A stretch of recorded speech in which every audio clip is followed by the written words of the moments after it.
저한테 주어진 시간이 이제 오후 6시까지인데요.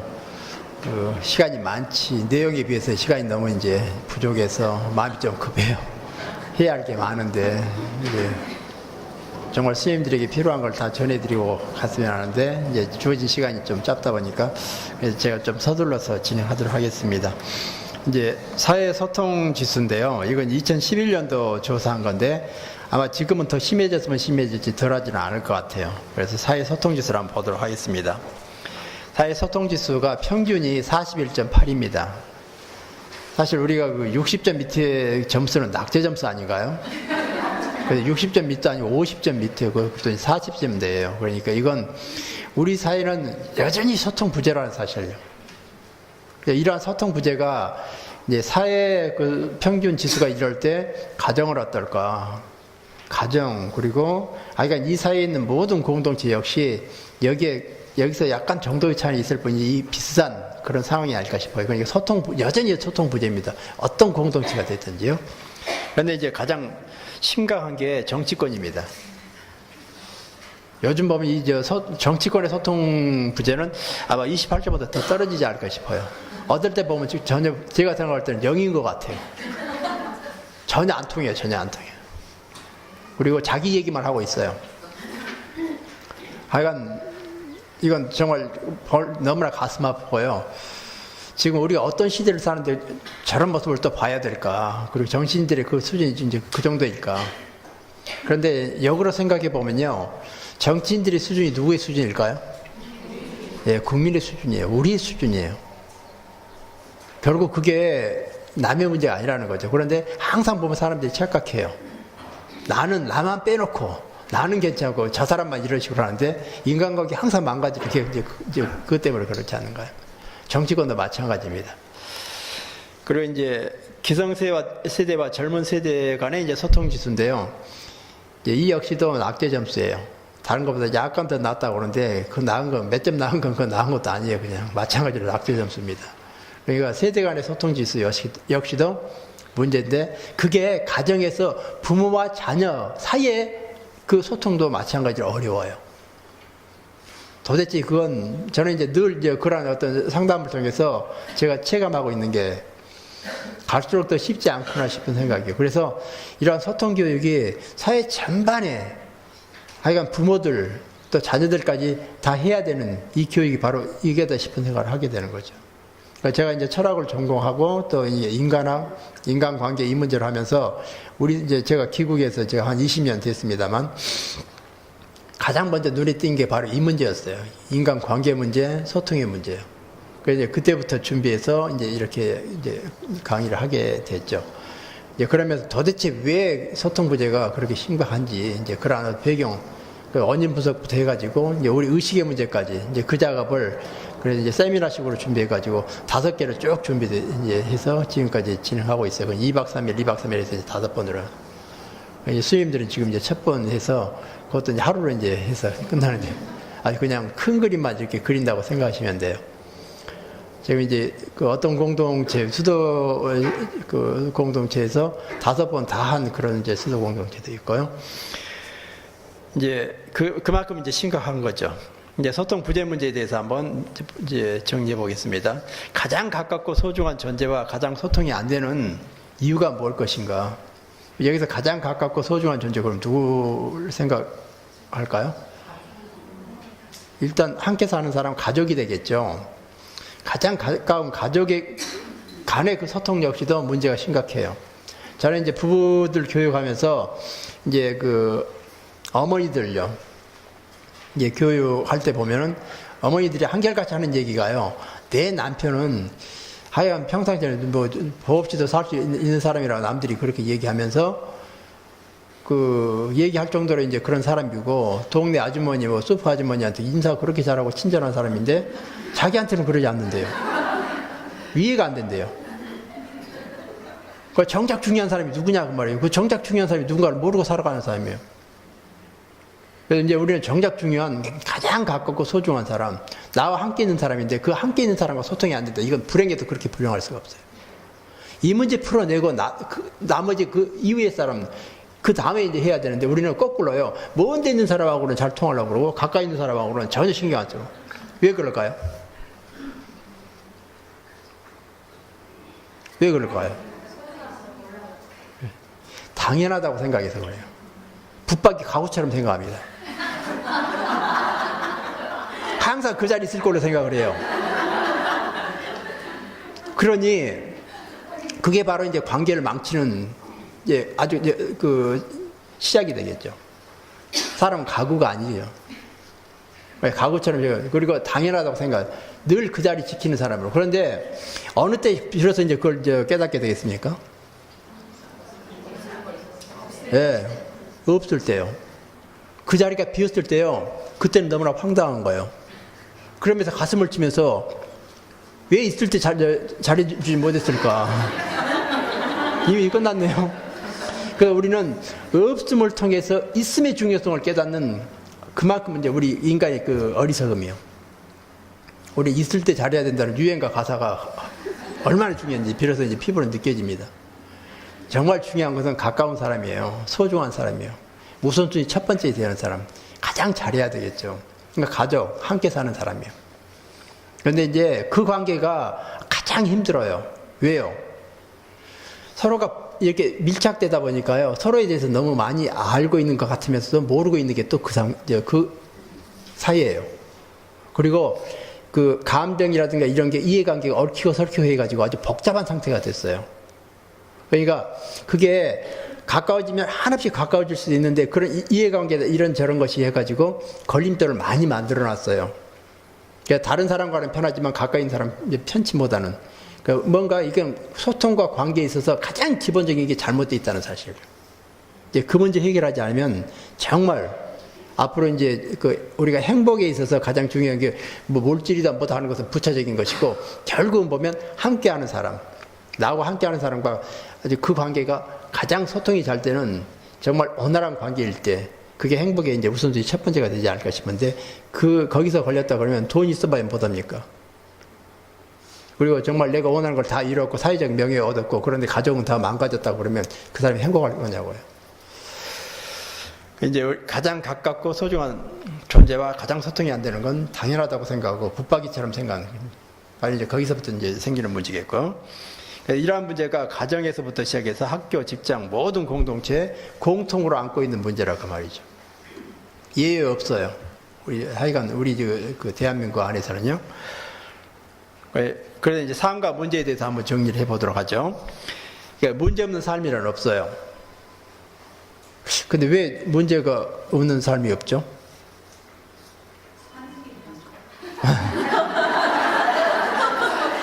예. 만약에 우리 인간이요, 정말 신적인 존재에, 이제 하느님과 같은 그런 존재라 그러면 문제가 있을 수가 없겠죠. 인간은 불완전한 존재이죠. 미완성된 존재인 거고요. 그리고 어쩔 수 없이 나아갈 수밖에 없어요.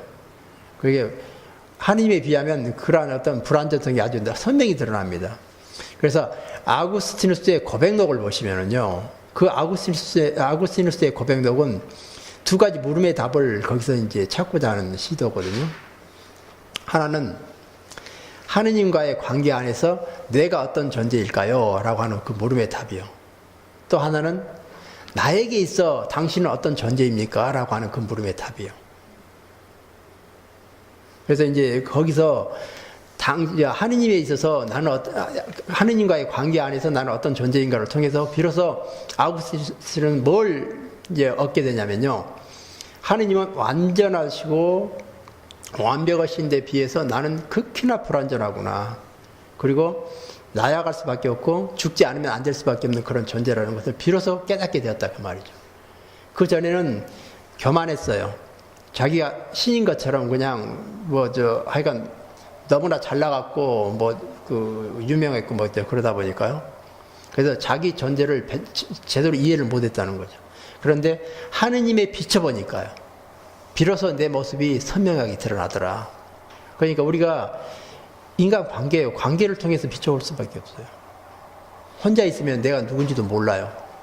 그래서 관계가 중요한데 그런 관계는 항상 소통이 전제된다는 사실이에요. 그러니까 우리가 문제없는 인간, 어떤 인간치고 이제 문제없는 이제 삶이 없는데 그게 불완전성입니다. 이제 그러한 불완전함이 소통의 문제까지도 연결되어진다는 거죠. 그러니까 문제없는 사람이 없고, 문제없는 부부가 없고, 문제없는 가정이 없고, 문제없는 공동체가 없어요. 문제가 없다면 어떨까요, 공동체? 예, 맞아요. 그게 문제예요. 그런데 문제가 없어서 없는가요? 있음에도 불구하고 없다고 그래요. 못 보는 겁니다. 그리고 알고도 감춰놔요. 더 큰 문제예요. 그래서 우리가 사는 공동체요, 인간관계요, 우리의 삶이요, 문제가 없을 수가 없어요. 문제가 있는 게 정상이에요. 없는 게 비정상이라고 말이죠. 그래서 우리는 문제가 있음에도 불구하고 행복하게 살 수 있는 그 비법을 우리는 깨달아야 된다 말이에요. 그 기법을 익혀야 된다 그 말이죠. 우리는 행복해지기 위해서 문제만 없으면 행복해진다고요. 천만의 말씀이요. 문제가 있음에도 불구하고 행복해질 수 있는 그 기술이 필요하다는 거죠. 그게 인간관계의 기술이고 사랑의 기술이고 소통의 기술이라는 거죠. 이제 이 문제라고 하는 것은 이제 우리가 오후 시간에 공동체와 갈등의 문제에 대해서 좀 더 이제 구체적으로 이제 설명드리겠습니다. 이제 삶에 문제가 없다면 과연 행복할까요? 했는데 아마도 행복하지 않을 것 같아요. 그런데 그 문제가 없다고 하는 그 순간만 약간 행복할성 싶지만 오래가지는 못합니다. 기다렸다는 듯이 또 다른 문제가 들어와요. 우리 하나 해결하면 또 이제 다른 문제가 또 이제 생기기 시작하는 거고요. 그래서 문제와 함께 사는 그런 어떤 그 기술이 이제 우리에게 필요하다는 건데 그게 바로 소통의 기술, 사랑의 기술, 앞서 설명했던 관계의 기술이 되겠네요. 이제 문제 인식이 이제 부제인데요. 결국 이제 그 핵심 문제는 뭔가 그러면 문제 인식에 대한 부제예요. 이제 문제가 여기 문제를 문제로 알지 못하고 문제가 없다라고 하는 거예요. 문제가 있음에도 불구하고 문제를 문제로서 보지 못하는 거예요. 이제 그게 가장 큰 문제라는 거죠. 그래서 결국은 문제가 있는데도 문제를 문제로서 보지 못하고 인식 자체가 안 되는 거예요. 그 문제가 없다라고 하는. 그러더니 해결 방법에 대해서 생각지도 않습니다. 그리고 어떤 식으로든지 노력을 안 해요. 그게 더 큰 문제라고 말이죠. 그래서 가장 큰 문제는 문제인식 부재입니다. 어느 게 문제된다는 걸 모를 때 그게 가장 큰 문제라는 거죠. 이제 소통 부재 문제 역시도 마찬가지입니다. 소통 부재 문제 역시도 이제 문제죠. 구성원들과의 관계에서 야기되는 갈등들을 합리적으로 해결할 수가 없어요. 그러니까 소통이 부재되면 어떤 문제가 야기될까? 가장 먼저는 이제 뭔가를 해결해야 되는데 해결하기 위해서 가장 중요한 건 소통입니다. 대화요. 토론이에요. 그런데 그게 안 돼요. 그게 안 되다 보니까 결국 이제 문제를 해결해야 되고 소통은 안 되고 해결 방법은 찾기 힘들고 그러면 이제 우리가 할 수 있는 방법이 뭘까? 물리적 힘에 의존할 수밖에 없어요. 그 물리적 힘이 목소리 큰 사람이에요. 아니면 그냥 누르는 거예요. 그게 바로 이제 우리는 물리적 힘을 폭력이라고 그래요. 그래서 폭력은 소통 부재하고 밀접한 관계를 맺습니다. 하여간 소통 부재였다 그러면 어떤 형식으로든지 폭력이 이제 작용하게 돼요. 근데 그러한 폭력이 있고, 이렇게 신체적인 어떤 폭력뿐만 아니라 침묵하는 것도 폭력이에요. 상대에 대해서 묻는 거 대답하지 않는 것도 폭력이에요. 또 언어 폭력도 얼마나 심각한지 몰라요. 말로서 상대의 인격을 완전 모독하는 것도 이제 폭력이고요. 그리고 아예 말을 않고 그냥 이걸 딱 닫아버리는 것도 폭력이에요. 그러니 나는 폭력 안 썼어. 그런데 안 쓰기는요. 말 안 하는 게 폭력인데. 상대를 얼마나 더 가슴이 아프게 한대요. 그래서 이제 다양한 그런 의미의 폭력은 어떤 형식이든지 그 이면에 소통 부재가 영향을 미친다는 사실이요. 그래서 이제 결국 갈등과 폭력, 불행의 근원이 소통 부재에서 오게 된다는 거죠. 그래서 이러한 그 모든 불행의 근원, 소통 부재 문제예요. 그래서 소통 부재는 어떤 형식으로든지 이건 정리하지 않으면 안 되고 제거하지 않으면 안 되고 그리고 또 소통의 기술을 익혀가지고 아주 현명하고 지혜롭게 이런 문제를 해결할 수 있는 기술을 우리 모두가 가지고 있어야 됩니다. 특히나 이제 수도자들은 그걸 더 이제 크게 요구되어져요. 왜요? 일반 사람들보다는 더 많은 사람을 상대하지 않으면 안 돼요. 그리고 더 많은 사람들의 마음을 헤아려 줘야 돼요. 손 한 번 더 잡아줘야 돼요. 그게 다 소통이에요. 그러니까 더 큰 소통의 능력을 요구하는 게 바로 수도자들의 그 이제 입장이라는 거죠. 여기서 동영상이 있는데요. 시간 관계상 그냥 지나갈게요. 그냥 시간이 좀 너무 많이 갈 것 같아요. 하고요. 이제 화병에 대해서 하는 건데 그 이제 화병 그러면요. 그 미국 정신의학 그 학회에 화병이라는 우리나라 그 화병이라는 단어가 이제 정식으로 병명으로서 이제 기입이 됐어요. 화병. 그런데 보니까요, 겉으로는 전혀 어떤 증상이 없는데 내적으로 아주 심각한 그리고 삶에 영향을 줄 수 있을 정도의 그런 영향을 이제 미칩니다. 그래서 도대체 화병이 왜 그런가 싶었더니 이제 그 원인을 보시면은요, 소통 부재에서 오는 문제가 누적되어질 때요. 그러니까 이게 일반적으로 봐서 이제 남성과 여성이 있는데 화병은 어느 쪽이 더 취약할까요? 왜 여성에게 취약할까요? 예. 이렇게 받기만 하고 이렇게 내려보내지를 못하니까요. 이렇게 위에서 들어오는 출구는 있는데 입구는 있는데 출구가 없어요. 우리가 먹는 것도 중요한데 배설하는 게 얼마나 중요한가요? 그게 건강이 가장 첫 번째 아닌가요? 그런데 정신건강도 마찬가지예요. 입구는 있어서 막 누구한테 받는데 내보낼 수 있는 출구가 없다 그러면 이게 쌓이면은 이게 누적되다 보면 굳어버려요. 가슴알이 응어리진다고 그러죠. 그게 응어리져 있습니다. 그게 화병이 됩니다. 그러니 겉으로 봐서는 멀쩡해요. 그런데 하여간 그 심장이 그냥 벌렁거리고 하여간 뭐 이건 그런 비싼 상황 되면은 이상한 증상이 나오는데 감당이 안 될 정도로요. 그러니까 이제 화병의 근본 원인은 소통 부재하고 밀접한 관계를 맺고 소통 부재예요. 누군가에서 계속 이제 뭔가가 들어오게 되는데 그런데 이걸 내보낼 수 있는 상대를 찾지 못합니다. 그럴 경우에 이 안에서 굳어가지고 생긴 게 화병이다. 그래서 뭐 시집살이 3년 뭐 하다 보면 나오는 게 다 이제 화병하고 연결되죠. 그런데 남성들은 그게 상대적으로 취약하지 않는 이유가 있어요. 그 밑에 누군가가 있어요. 그 여성이라고 하는 거요. 그래서 이제 가정 구조로 봐서는 이제 남편은 아내에게 이제 퍼부어대고 그 아내는 또 할 만한 사람이 없네요. 그런데 그 이제 가슴으로 누적된 게 어느 때 이제 그게 출구를 찾게 되냐면 며느리 맞이할 때요. 그러니 죄 없는 며느리한테 그냥 드립다 이제 풀어내는 거예요. 그 며느리도 그걸 담고 있다가 이제 가슴앓이하고 화병 가지고 살다가 또 며느리 맞이하면 또 대물림하는 식으로 또 풀어내는 거고요. 그게 얼마나 구조 자체가 그래서 이제 우리는 그게 수직적인 구조예요. 그런 수직적인 구조 자체가 이렇게 소통 부재를 가져왔고 이 소통 부재가 이 화병을 이렇게 만들게 되고 거기에 취약한 여성들이 훨씬 더 이제 화병 그 발병으로서 이제 여러 가지 증상들을 많이 가지고 살아갈 수밖에 없죠. 그리고 인간관계 스트레스라고 얘기할 수 있어요.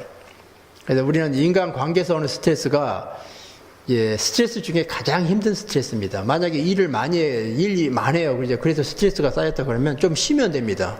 머리가 좀 맑아져요. 그런데 인간관계의 스트레스는 아마 그 관계의 스트레스 잠도 제대로 못 자게 할 것 같아요. 발 뻗고 자지를 못해요. 뭔가 관계가 서로 이게 뒤틀어졌는데 잠이 제대로 오는가요? 그게 얼마나 자신을 그냥 힘들게 하는지 몰라요. 잠을 제대로 못 자는 거요. 식사를 제대로 못 하는 거요. 몸이 망가집니다.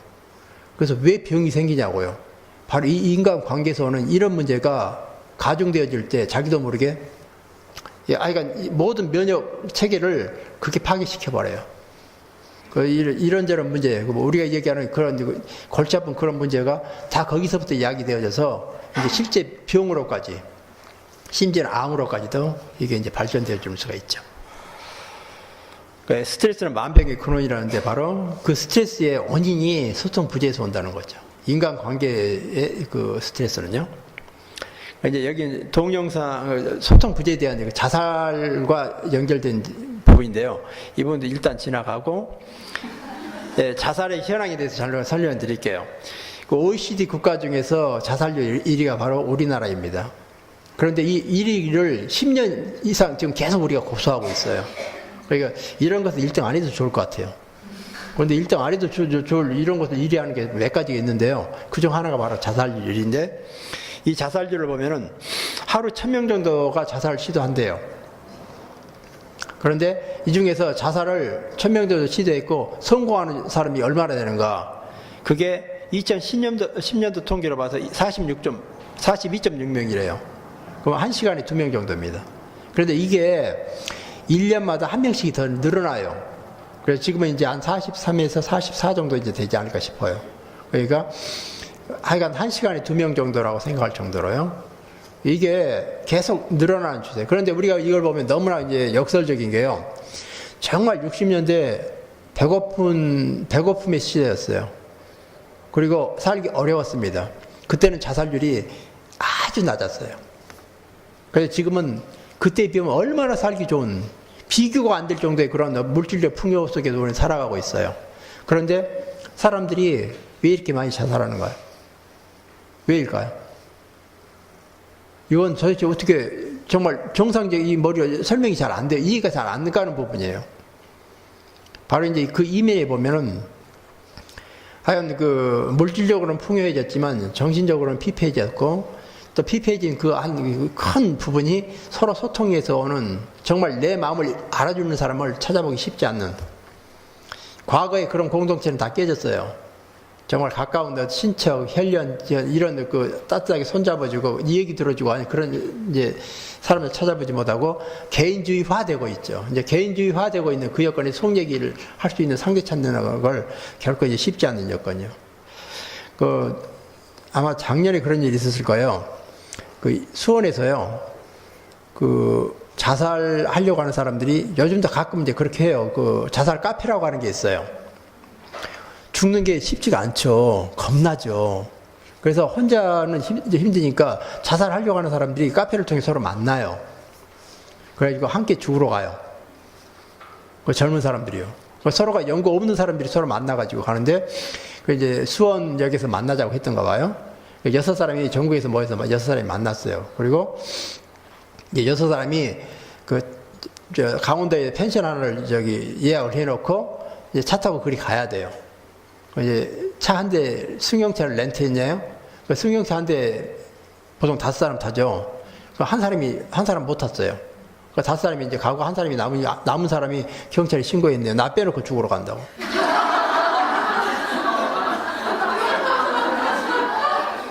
그러니 이제 중간에 딱 잡아가지고 이제 가정으로 돌려보냈는데 아마 지금쯤 또 다른 시도를 해서 죽었을지도 몰라요. 가끔 보면 승용차 안에서 번개탄 피워놓고 죽었다더니, 아니면 펜션에서 어디 그래서 하는데 그 사람들을 보면 젊은 사람들 함께 모여서 전혀 연고가 없는 사람들이 함께 가서 죽은 경우요. 다 그런 경우라고 생각하시면 돼요. 그리고 이제 그때 사용하는 게 바로 번개탄입니다.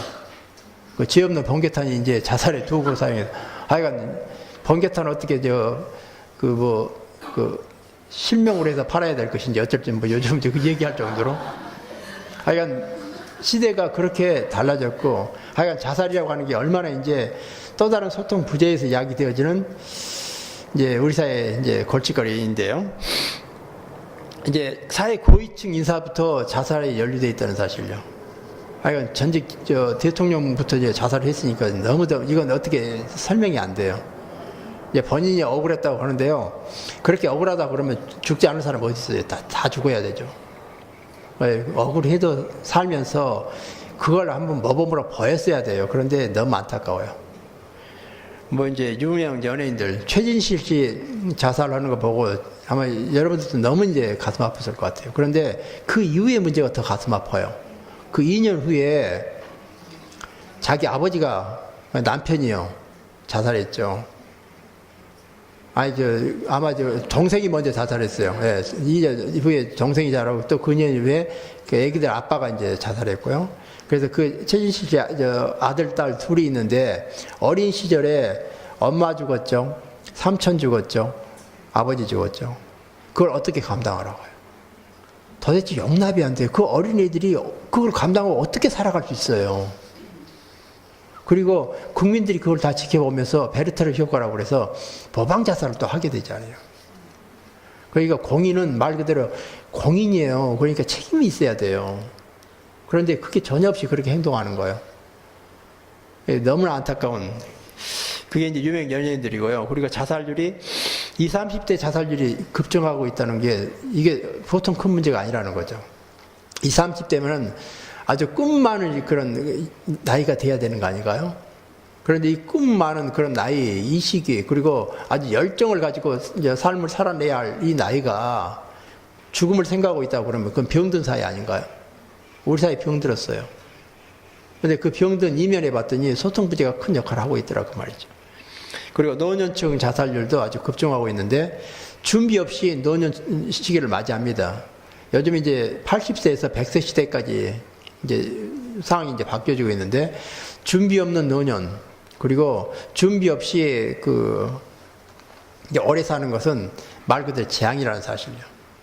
그게 이제 지금 우리가 도래하고 있는 이제 고령화 시대의 문제가 아닐까 싶어요. 그래서 70에서 80세 연세에 드신 분들의 자살률이 가파르게 올라가고 있어요.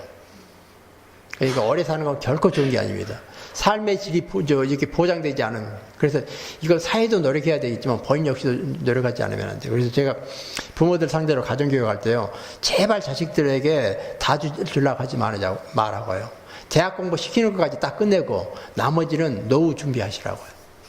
그게 아주 현명하다고. 그리고 자녀들에게 많이 준다고 해서 자녀가 효도하고 싶어요. 천만의 말씀이에요. 많이 주는 만큼이요. 많이 받은 자식들이 부모를 더 안 받았다고 그냥 불평불만하고요. 부모에게 더 불효한다고요. 아주 덜 준 자식이 오히려 훨씬 부모를 효도하니까 주지 말라고. 그걸 아주 끔끔했고 하는 거 확실히 하는 걸 이제 가르쳐 줘야 되는데, 그걸 우리는 아직 제대로 익히지 못한 이제 그 부모 세대가 이 어려움을 이제 당하고 있습니다. 이제 이걸 한번 보여드릴게요. 이제 가정에서 이제 동영상, 가정에서 소통 부재인데, 이 부분은 이제 너무나 이제 가슴 아픈 사연이에요. 그냥 같은 가족끼리 서로 대화를 안고 살아요. 그런데 이런 가정이 얼마나 될까 싶은데요. 저는 수많은 이런 가정을 이렇게 상대하다 보니까 생각보다 훨씬 많아요. 가정 안의 얘기, 그 상황을 스님들은 잘 몰라요. 왜냐면 자기 가정 내부 얘기를 안 해요. 아주 정말 아주 이제 이혼할 그런 어떤 이런 상태 되지 않는 이상은 얘기하지 않다 보니까 저런 일이 있었어, 저런 상황이었어, 그때 이제 놀랄 정도로요. 그런데 실제 보면 이런 비슷한 상황이 얼마나 많은지요. 이제 일단 한번 보도록 하겠습니다. 가족의 침묵을 더 이상 견딜 수 없다고 호소한 한 제보자의 집. 우리는 그곳에서 지영 씨의 이야기를 들어보았습니다. 개인 사업을 하는 남편과 올해 대학에 진학한 외아들을 두었다는 그녀는 평범한 주부였습니다.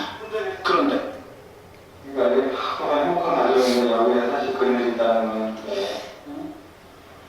세상은 마음속에만 하루 종일 세상은 다 지금 답을 앓고 있는 거거든요. 사실은 내 지혜가 제일 먼저 내가 제일 아파서 죽겠어 그리고 내가 먼저 한 거고. 단란하게만 보이는 세 가정에게 무슨 일이 있는 것일까요?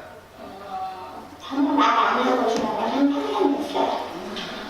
항상 정말 지금 공개하고 3년 동안 그럼 주로 아주 형식적인 말만 하는 거예요? 예. 한 1년간 거의 안 했어요. 한마디도 안 하고, 아빠가 이 방으로 가면 저는 저 방에서 자고, 애는 자기 방에 있고, 애가 컴퓨터 하면 아빠는 저 아빠는 텔레비였거든요. 안방으로 가고, 저는 거실에 있고, 셋이 다 이렇게.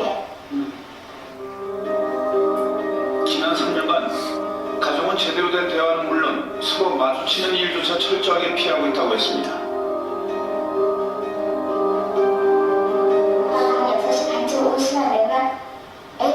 저는 가슴이 통통해요. 그리고 이렇게 문 소리나 발자국 소리가 나잖아요. 그러면 둘 다 표정이 달라져요. 애들처럼.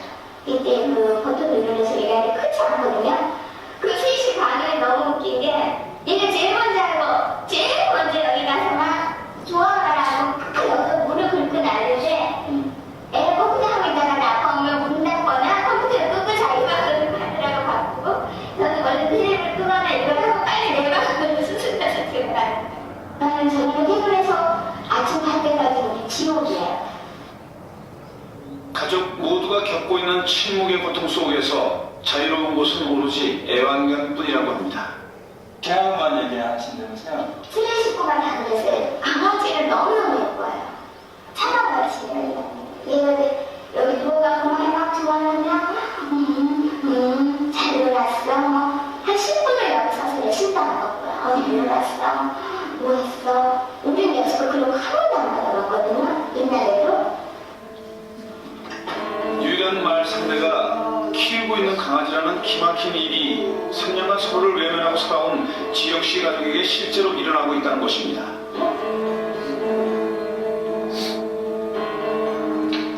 우리가 정말 이해할 수 없었던 것은 폭력이나 외도와 같이 단절의 계기가 되는 일이 이 부부에겐 없었다는 것입니다. 결혼 20년, 큰 소리로 부부싸움 한 번 안 했다는 지영씨. 하지만 그것은 갈등이 없어서가 아니라 피했기 때문이라고 했습니다. 어떤 얘기를 해야 되면 그때마다 반응이 항상 이렇게 회피하는 거였어요. 그래서 대화가 서서히 단절이 된 거죠. 그런데 내가 뭘 잘못했냐. 그럼 얘기를 해야 돼 피해요. 항상 그랬어요. 제 일방적으로 제가 어떤데 소설한테 이렇게 있으면 제가 얘기를 하면 그냥 뭘 듣든 안 듣든 한 눈을 맞추거나 해야 될 텐데 그냥 눈을 감고 이렇게 손 옆에 이렇게 하고 그냥 자요. 자주 가슴이 답답하고 무기력해진다는 지영씨. 정신과 상담을 받는 일만도 벌써 여러 차례라고 했습니다. 그러니까 남같이요. 거의 말 안 하죠. 그냥 밥은 차려주고 그 강아지하고만 얘기를 해요. 우리 집도 가요. 저는 되게 힘들거든요. 되게 힘들죠. 되게 힘들죠. 그건 아니죠. 숨을 못 쉬게. 그럼요. 되게 힘들죠. 근데 남성들이 모르는 게 여성들인 경우는 이 정도의 애정이 그리만큼 못 살아요.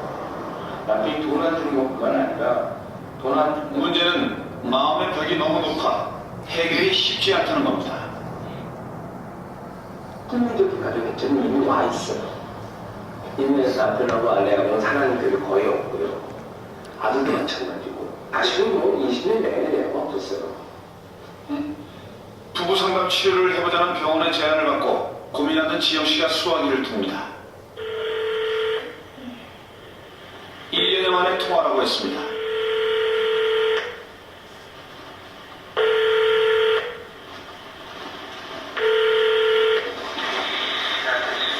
여보세요? 저예요. 여보세요? 네, 병원에서 뭐 얘기 좀 할 것도 있고 그래갖고요. 좀 얘기 좀 했으면 하고 전화했거든요. 여보세요? 이제는 기대할 것이 없다는 지영씨. 오랜 친구과 무관심은 그 어떤 폭력보다 잔인한 것이었다고 합니다. 너무 저는 힘이 드는 거예요. 사람이 술을 먹는다거나 진짜 급하게 차라리 했으면 제가 어디를 하는 말고요. 어디를 딱 계속 진단서를 끌어서 보여드리면 훨씬 쉬운 것 같아요. 이렇게 서서히 우리는 옥조리는 어떤 저녁 6시 남편의 퇴근 시간이 되자 지영씨가 서둘러 집을 나섭니다. 익숙해질 만도 한데 여전히 조용한 집이 견디기 힘들다는 그녀에게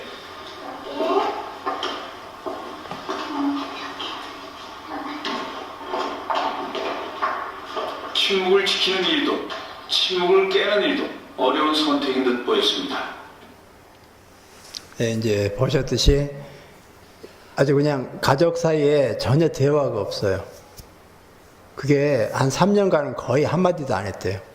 그런데 결혼 생활 20년인데 결혼 생활 내내 제대로 된 대화 해본 적이 없어요. 왜 그랬냐? 문제가 있었죠. 그 문제가 있으면은 뭔가 얘기해보자고 그러면 자꾸 피한 거예요, 남편이. 저는 이제 그 가족 상담하면서 하는 얘기가요. 부부싸움 하라고 자꾸 권해요. 부부싸움 해야 돼요. 부부싸움 우리가 부정적으로 생각하는데요. 싸우면서 우리는 배우게 됩니다. 싸우면서 아, 이 사람이 이런 사람이구나. 이렇게 하면 되겠구나. 저렇게 하면 되겠구나 하면서 서로가 이렇게 그 연결관계를 맺는 이런 작업이 싸우면서 가능하게 된다는 거죠. 싸우지 않고 이렇게 말 그대로요. 전혀 싸우지 않았으니까 그 인권 부부처럼 보이죠. 천만의 말씀입니다. 이건 회피예요. 이건 결코 해결점을 찾지 못하는 말 그대로 결국 이런 식으로 해서 이제 그 단절이죠. 이제 소통 부재고요. 예, 이 아내는 이제 더 이상 이렇게까지 방송까지 나가서 한번 시도해보고 아니면 이혼할 것이라고요. 그리고 아들이 지금 이제 대학 다니는데 대학 마치면은 더 이상 함께 살 이유가 없다고 생각을 하고 있어요. 그 남편이 이제 좀 적극적으로 나오지 않으면 이제 끝낼 거라 생각하는 거죠. 그런데 이런 사례가 선생님들이 보시기에는 이게 좀 심하지 않냐 그런데 하여간 상당히 많은 가정들이 이 비슷한 상황이라고, 정도 차이는 이 비슷한 상황이라고 생각하시면 돼요. 소통 부재는 가정에서도 얼마나 심각한지 모르고 이런 상태로 교육 받아가지고 사회에 나온다 그러면 그 역시 소통 부재예요. 부모한테 배운 게 뭐 있는가요? 소통 부재밖에 배운 게 없어요. 그런데 재밌는 게요. 여기에서 그나마 그냥 여기저기 소통을 잘하는 건 개래라고 그러네요. 키우는 애완견이라고 그러네요. 우리가 개한테 배워야 될 거 아니에요? 개는 이 사람 저 사람하고도 그렇게 잘 통한대요. 왜 그럴까요? 개는요, 꼬리만 쳐줘요, 그냥. 잘한다고요. 우리는 왜 그걸 못하죠? 개 보세요. 꼬리만 살살 흔들어 주는데 다 좋아하는 거 아니에요? 우리는 그 알량한 자존심 때문에 그게 안 되네요. 개한테 배울 게 있어요. 이제 정말 우리가 소통에 정말 그 달인처럼 되려면 개처럼 뭔가 좀 바꿔놓으면 비로소 가능하지 않을까. 그 연구를 좀 해봐야 되지 않을까 싶어요. 이제 두 번째 동영상인데요. 이건 소통 부재의 또 다른 측면입니다. 이제 가정에서 볼 수 있는 부분인데 이건 이제 한번 보셨으면 해요. 이제 앞에 그 가정에서는 말 그대로 소통 부재입니다. 말을 안 해요. 그런데 이 두 번째 가정에서는 식구들끼리 말은 너무너무 잘해요. 그런데 제대로 된 소통은 아닌 것 같아요. 그러니까 이게 완전히 상반됩니다. 말은 그렇게 잘하는데 하여간 제대로 된 소통은 결코 아닌 그런 또 다른 소통 부재 이제 가정인데요. 아마 이 두 가정을 보면 오늘날 모든 가정들이 이 중간 어디쯤 있지 않을까 싶어요. 이쪽에 있든 아니면 이쪽에 있든 이 중간 어디쯤이요. 역시나 소통 부재예요. 이제 보시겠습니다.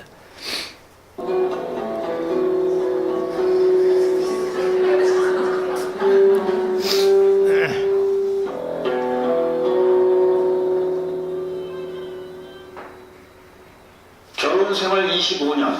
오늘도 부부는 날카로운 말로 서로를 찌릅니다.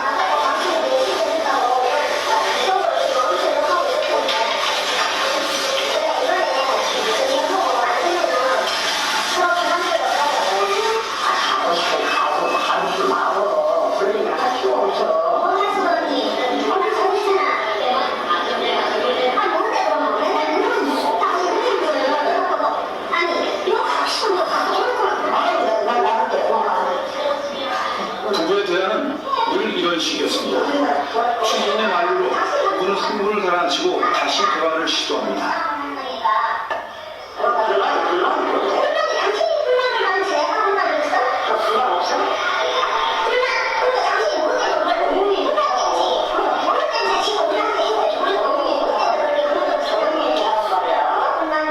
그러나 얼마 안 돼 목소리는 다시 높아지고 서로에 대한 비난으로 번집니다.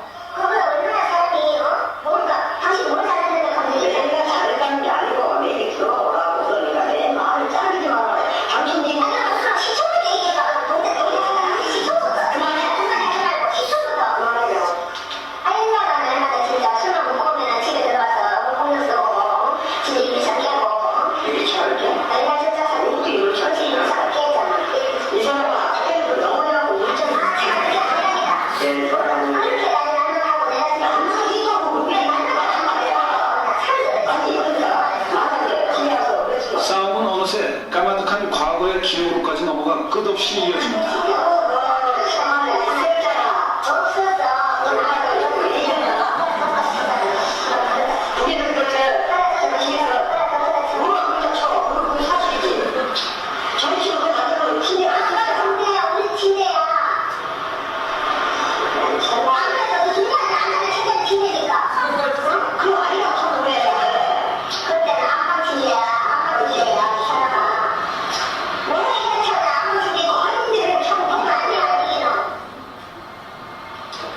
결국 정상적인 대화는 불가능했습니다.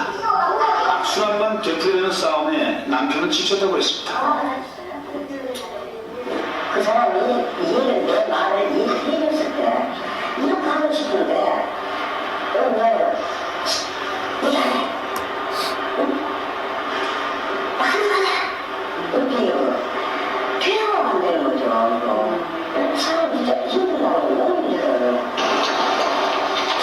심각한 문제는 오랜 불화로 자식 뜻까지 방황하고 있다는 것입니다. 며칠 뒤 아내는 학교를 그만두고 집을 나가버린 딸을 만나러 왔습니다.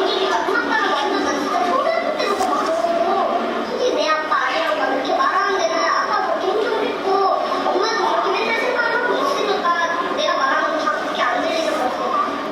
너네 멋대로 맨날 하니까 너 맨날 그런 생각밖에 안 하지. 그러니까 나는 엄마 아빠가 그렇게 하는 거. 나 이렇게 그런 사람 엄마도 마찬가지야. 엄마도 그러잖아. 그거 몰라? 엄마가 나한테 그러잖아. 네 결혼하면은 내가 니네 집 가서 밥 얻어먹냐고? 부부 사이가 나빠도 자식만큼은 상처 없이 키우고 싶었지만 어느새 딸의 가슴 속엔 가족에 대한 분노가 우물해져 있었습니다. 아버지 있어가지고 간섭이 센 게 아니라 이거는 아빠한테 진짜 묻은 거죠. 아 미안해요 죄송해요 이 말 하면 아빠는 더 그런다니까. 저는 그말 한 번에 행동하잖아. 내가 마음대로 행동을 하고 나도 언니 나오고 싶으면 나고 그냥 애서 그럼 아빠도 마음대로 하는 거지. 그러니까 솔직히 아빠가 안 그러면 난 지금도 집에 들어가고 싶어. 그러면 내가 청소하게 하고 모르는데 자꾸 나가게 안 하고 청소 자꾸 나가자고 이러고.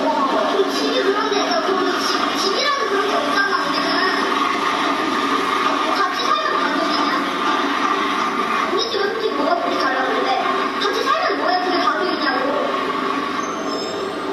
나는 이제 엄마 아빠랑 안 할 거야. 그러니까 나는 싫어. 이제 보셨듯이 식구들끼리 얘기하는데 하여간 딸까지도 엄마 아빠 닮아서 말은 너무너무 잘해요. 그런데 이건 제대로 된 소통은 아니죠. 딸한테 훈계 듣고 있는 이런 상태니까요. 왜 딸이 이제 벌써 가출했습니다. 딸이 가출한 건 만약에요 가출을 했다 하더라도 집안보다 밖에 있는 게 더 편하면 안에 안 들어가죠. 그런데 집안이 훨씬 더 낫다 그러면 오지 마라고 그래도 집으로 돌아와요. 그러니까 결국은 청소년 가출은 부모가 내보낸 것입니다. 제 발로 나간 게 아니에요. 그러니까 가정의 문제, 부모의 문제라는 거 1차적으로요. 그러니까 왜 그러냐고요. 소통이 안 되는 그런 분위기 속에서 보고 배울 게 뭐고요. 정말 뭐 행복함을 느낄 수 있는 그런 이제 여건이 되어지겠냐 그 말이죠. 그러니까 소통 부재는 방금 이제 보았듯이 그 두 가정이에요. 하나 가정은 완전히 서로 얘기 않는 가정, 여기는 얘기를 많이 하지만 제대로 소통 아니에요. 그런데 마찬가지로 소통 부재입니다. 그러니까 우리는 이 두 가정에 어디가 보면 일반적으로 모든 가정이 그 언저리에 이제 위치하고 있는 거죠. 그러니까 소통 부재의 어려움을 다 겪고 있다는 사실이에요. 이제 불행한 일에서 저는 이제 가정 문제를 늘 접하다 보니까 이게 너무너무 안타까워요.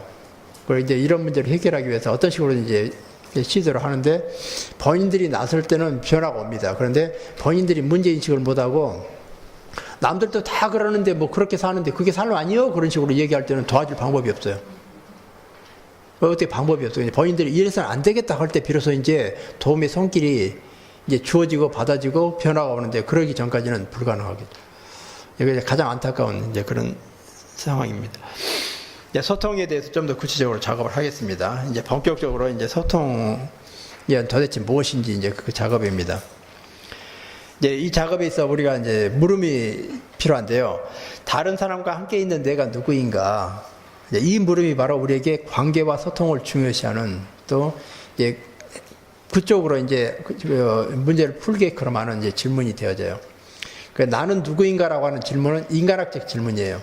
인간학에서는 두 가지 질문을 통해서 학문이 시작되는데 나는 누구인가, 나는 무엇인가 이 두 가지 질문입니다. 그런데 이제 이 중 한 가지 그 나는 누구인가를 풀어내는 방법 중에 가장 좋은 게 다른 사람과 함께하는 내가 누구인가라고 하는 관계가 전제되어 있는 거예요. 이 관계를 전제로 하고 문제를 풀어내는 거예요. 바로 그 작업이 아구스티누스 성인의 고백록의 그 작업의 방법이었다는 거죠. 당신에게 있어서 나는 어떤 존재입니까? 그 하느님을 통해서 나를 비춰보니까 내가 바로 보이더라. 내가 나를 아무리 많이 벌라 하더라도 제대로 안 보이는 바로 그걸 아구스티누스 성인은 삶을 통해서 깨달은 분이에요. 그래서 우리에게 중요한 것은 다른 사람과 함께하는 내가 누구인가 이 물음의 답을 찾고자 하는 게 소통의 문제, 관계의 문제를 풀어내는 핵심이 되겠다는 거죠. 그러니까 이제 소통에 대한 개념 정리부터 합니다. 소통이라고 하는 그 한자어는 사전적인 정의가요, 막히지 아니하고 잘 통함이라는 뜻을 가지고 있습니다. 그리고 뜻이 서로 통하여 오해가 없다는, 그게 이제 두 번째 뜻이 되겠고요.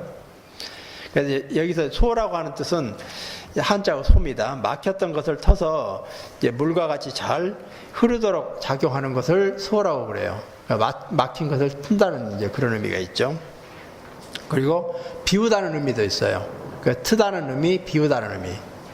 그래서 우리는 뭔가 막힌 것은 터야 되고요. 그리고 비우다는 것은 내 안에 내 걸로 가득 차 있다 그러면 상대가 들어올 자리가 없습니다. 그럼 소통이 안 돼요. 그래서 내 걸 비워내야 자리가 생기고 그 비운 자리를 통해서 관계가 연결되어질 수 있는데 내 걸로 가득 채워진 상태예요. 당연히 소통이 안 될 수밖에 없죠. 그래서 이 소가 의미하는 바가 트다, 비우다, 이제 두 가지 의미가 있고요. 이제 통이라는 것은 말 그대로 연결하다는 의미를 가집니다. 그래서 소통 그러면은 이제 막히지 아니하고 잘 통함, 이제 그런 의도로, 그런 뜻으로 이제 일반적으로 사용하죠. 그래서 이걸 넓은 의미로 우리가 얘기할 때는 인간관계를 비롯한 모든 관계 개념을 포괄하는 그런 개념으로 이제 사용합니다. 그래서 소통의 다른 표현이 관계가 되고요. 그래서 이제 소통과 관계는 같은 의미로 사용되는, 이게 이제 넓은 의미로 사용할 때 이제 사용하는 방법이고, 두 번째 좁은 의미입니다. 좁은 의미는 대화요. 두 사람 사이에서 서로 얘기하는 그걸 이제 소통이라고 하는 좁은 의미예요. 근데 우리는 좁은 의미, 넓은 의미를 다 아우르는 그런 소통 개념을 가지고 작업을 하도록 하겠습니다. 이제 소통의 중요성에 대한 설명입니다.